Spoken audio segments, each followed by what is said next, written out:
because the humanity as we see today has developed from a pre-human existence. The pre-human species is extinct today. There is no pre-human. We have, like knowledge about chimpanzee and all, but there is no real historical evidence. So there is no, descendants of Neanderthal man today in the world. So what happened to this pre-human? That is a worry which we may have to talk when you are thinking about the fourth industrial revolution. I just read a quote from Karl Jaspers, who in his Man in Modern Age has made this observation.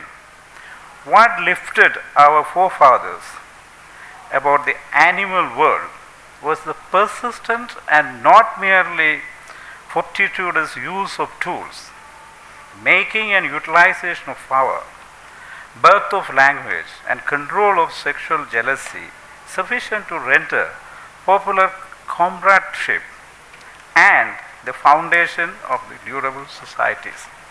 In fact, the pre-human were not able to use language. They cannot use actually, many things that we use in the world today. Pre-human existence was, between animal and man.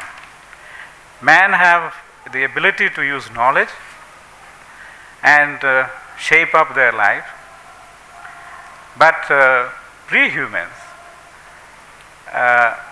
cannot use knowledge because they have no language that has been used for communication.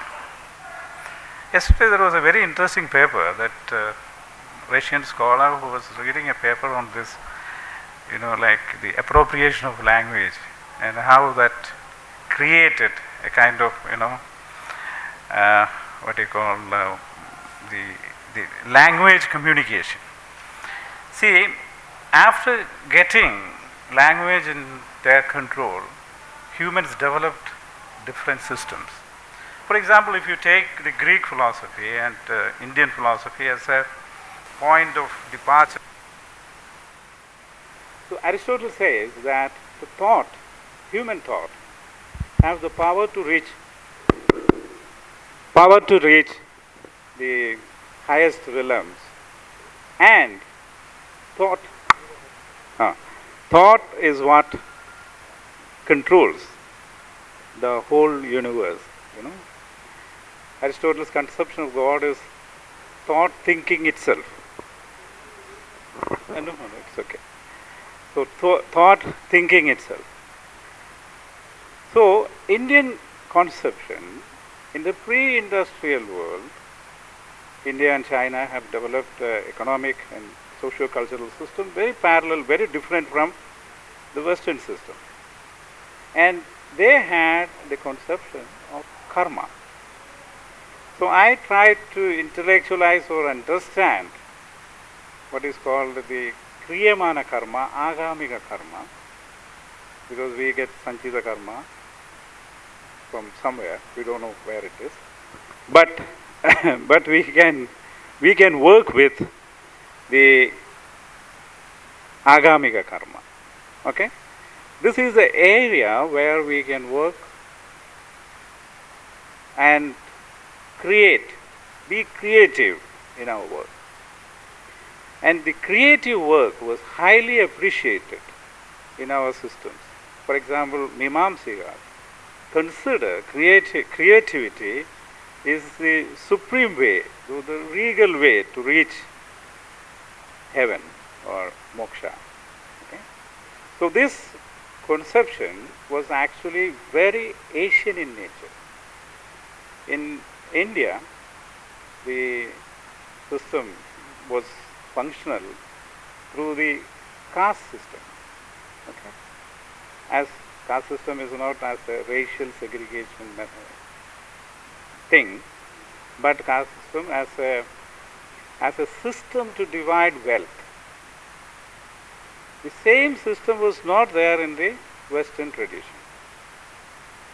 In China, in Japan, they had similar systems to divide wealth based on work. For example, in the Indian context, we have karma intellectualized in such a way that according to Gita,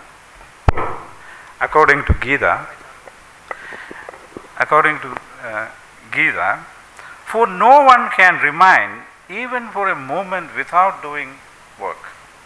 Everyone is made to act helplessly by the impulses born of nature. So in fact, this is actually been intellectualized, philosophized, and created a kind of, a kind of paradigm or a structure for creative work. And creative work was highly appreciated in our system. For example, a master carpenter, he creates an object like a chair or a coat for a particular customer looking at his requirement. Okay? And he has his group of carpenters, his community of carpenters, learning from him the creative activity of work. Okay? The society, for example, the social system, would help him to continue doing his creative work. What is called Raja Dharma, okay, Nirupa Dharma, or whatever it is. Same thing is there in Chinese tradition.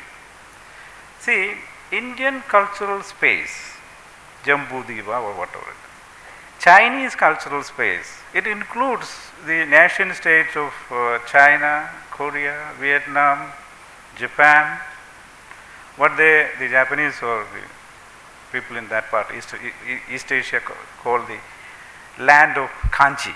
Okay? So they have similar culture. In Taoism, they have the same activity of work. See, the same activity of creative work.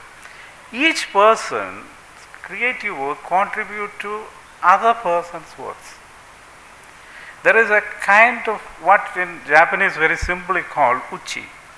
Uchi means their home. They work together. They keep learning from their work. And in Taoism there is the conception of Taoistic sage ruler. He is an invisible man, help all others to do their work. He never come in front, he stay behind. In today's Japanese corporate culture, we can see a little bit of this. In any way, so in Chinese cultural space also, creative work was highly appreciated. And highly, like the creative process has always started from a kind of structural system, which in Japanese they call shu no ko sho. So in that, shu means the group of samurais or rulers. No means no-gyonin, or people who do agriculture, farmers, and ko means artisan, and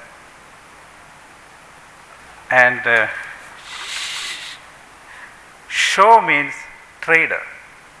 So in Japanese tradition, actually the trader is in the last ring in the society, but they are actually complementing each other, in fact. Because of the protection given by the samurai, a farmer can work, an artisan can create things, a trader can move around, like these are mostly complementary. So this kind of systems were in Asia in the pre-industrial period. But in the industrial period, what happened is, See, I have written a paper, but if I read it, 15 minutes is not enough, no? So I will explain what it is. The industrial period, according to the history written by Communist Manifesto written by Karl Marx, actually Karl Marx is not the father of communism or anything, no? The communism was started in Europe after the Industrial Revolution. Industrial Revolution has replaced a system then existed of what you call feudals and serfs. And the Protestant Reformation and Renaissance and Enlightenment movement replaced what you call the feudal oligarchy. Then the serfs and others got more power with industrialization. The people who can get the knowledge of industrialization could control the wealth, and they were known as bourgeoisie, and a lot of people, serfs who was liberated, couldn't get hold of the wealth. They become proletariat. So proletariat has no access or control to the wealth. This was a big problem in Western tradition. I mean, like in the West. And what happened is that when these revolutions have happened,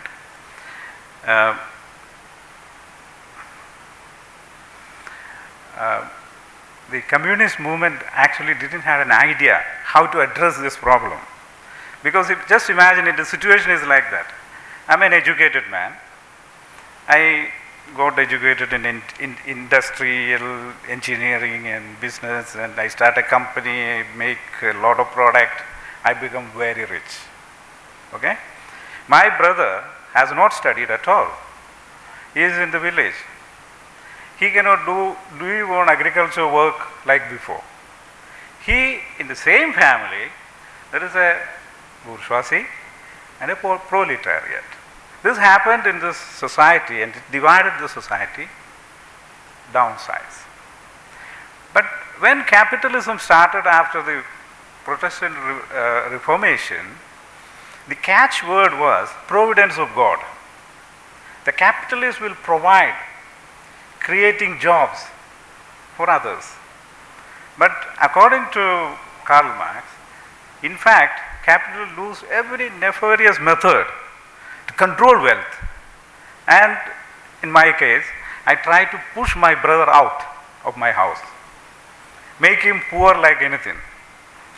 So that is why the dialectics between bourgeoisie and proletariat become very real in the first industrial revolution.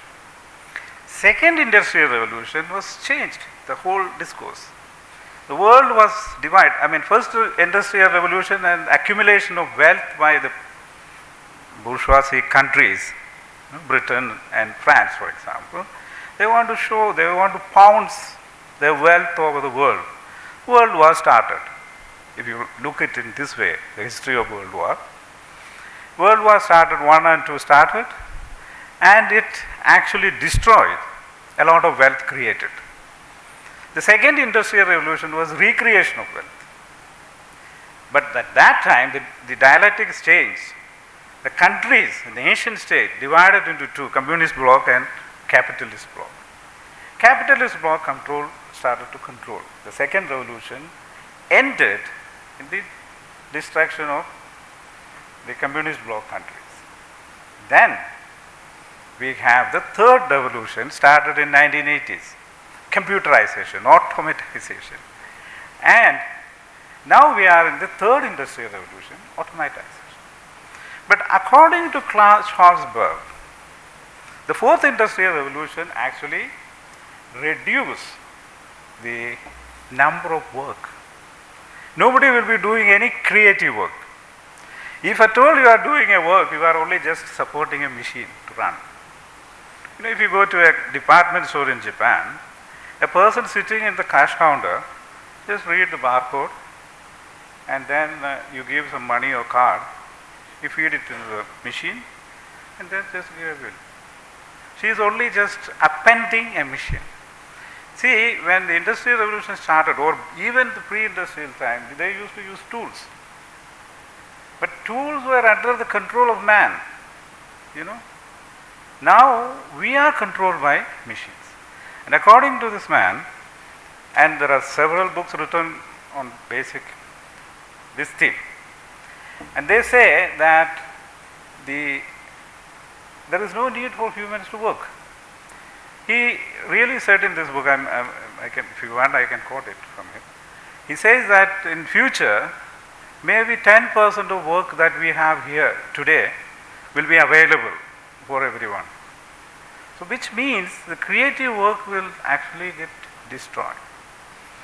My worry is not that the economic problem, because I am very sure that in future they may not be in India, but maybe partially in India, but in developed countries like in Japan and other places,